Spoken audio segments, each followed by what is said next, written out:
Hello guys, Radhe Radhe. कस्तो हुनुहुन्छ? सन्चै हुनुहुन्छ होला र म पनि सन्चै नै छु। आज चाहिँ होइन एउटा सानो भ्लग लिएर आएको छु र हेर 7 दिन हुन्छ न, धेरै धेरै आशा गर्छु। आज चाहिँ हामीहरूको अलिकति ट्राभल्स हुँदैछ र साथीहरूसँग हामीहरू यसो अलिकति इन्जोय गरिँदैछ र हेर्न सक्नुहुन्छ तपाईँहरूलाई बाहिरको न्युज पनि देखाउँछु होइन। अहिले चाहिँ र गाइस हामीहरू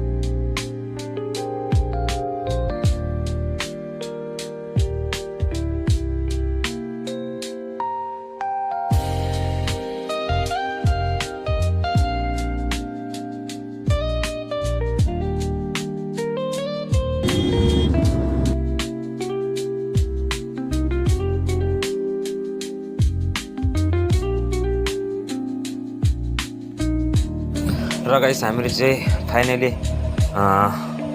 जिमिन क्षेत्र आइपुगेको छौँ र हेर्न सक्नुहुन्छ दाको फोटोहरू होइन कसरी सजाएर राखेको छ र यो जग्गामा चाहिँ होइन जो पनि आउन सक्नुहुन्छ होइन। सोनापुर हो।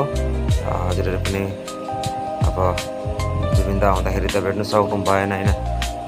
मलाई पनि एउटा चाहिँ साह्रै दुःख लाग्छ, किनभने मलाई पनि दादासँग भेट्ने मन थियो र यो सबैको नसिबमा कहाँ हुन्छ र होइन भेट्ने।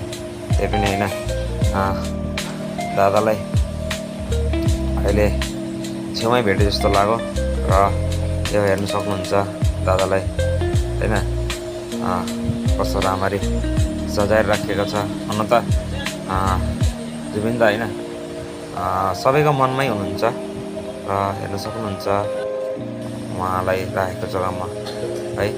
यति भन्दै आजको मिनी ब्लग यहीँसम्म। जय श्री राम।